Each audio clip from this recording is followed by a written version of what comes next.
নমস্কার। জননীং স্বারদাং দেবীং রামকৃষ্ণং জগতগুরুং পাদপদ্মে তয়ো শ্রিত্বা প্রণমামি মুহুর্মুহুর্। নমশ্রীয়তিরাজায় বিবেকানন্দশূরয়ে সচ্চিৎসুখস্বরূপায় স্বামিনে তাপহারিণে। আজকে পাঠ করব পরম পূজ্যপাদ স্বামী চেতনানন্দজি মহারাজের ধ্যানলোকে শ্রীমা সারদা দেবী বইটি থেকে ৫৪ নম্বর ধ্যানচিত্র। পথে বসে বিপ্লবীকে দীক্ষা। শ্রী শ্রী মাকে কেবল ঘরে মন্দিরে দেখে প্রাণ মেটে না। আমরা মাকে পথে প্রান্তরে, পুকুর ঘাটে, নদী তটে, গরুর গাড়িতে, ঘোড়ার গাড়িতে, ট্রেনে, সর্বত্র বিভিন্ন ভাবে ও রূপে দেখলে আনন্দ পাই। করুণাময়ী মা একটি জেল ফেরত বিপ্লবী ছেলেকে কোয়ালপাড়ার পথে কুটোর ওপর বসে দীক্ষা দেন। সেই অনুপম চিত্র বর্ণনা করেছেন স্বামী ঈশানানন্দ। কয়েকদিন পর সুরেশ চৌধুরী নামক একটি যুবক পুলিশের নজরবন্দি হইতে সদ্য মুক্তি পাইয়া সুন্দরবনের একটি থানা হইতে সোজাসুজি কোয়ালপাড়ায় শ্রী শ্রী মায়ের নিকট সন্ধ্যার পূর্বে উপস্থিত হয় এবং দীক্ষা গ্রহণ করিবার অভিপ্রায় জানায়। কিন্তু ওই সময় কি করিয়া আর দীক্ষা হইবে? তখন কোয়ালপাড়া আশ্রমের উপর পুলিশের কড়া নজর। নতুন লোক কেহ রাত্রিতে আশ্রমে বাস করিলেই তাহারা সকল সংবাদ লইবার জন্য সন্ধ্যার পর পুলিশ আসিয়া উপস্থিত হইত। এই কারণে কেদার মহারাজ প্রভৃতি সকলে যুবকটিকে বলিলেন, শ্রী শ্রী মাকে দর্শন ও প্রণাম করেই তোমাকে চলে যেতে হবে।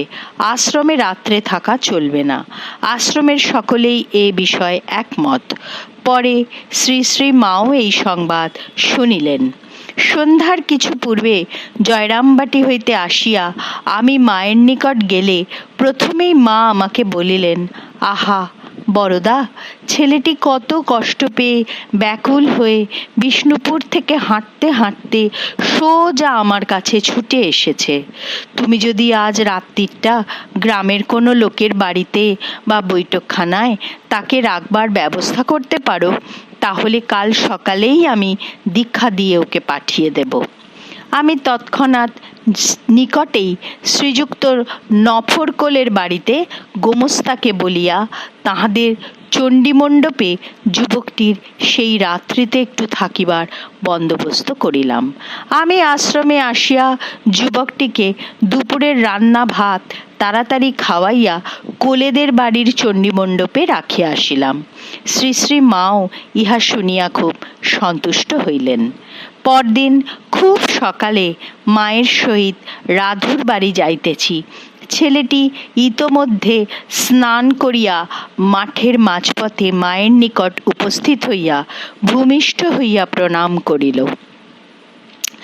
মা আমাকে নিকটের পুকুর হইতে একটু জল আনিতে বলিলেন। আমি তাড়াতাড়ি একটা গ্লাসে করিয়া জল আনিয়া দিলাম।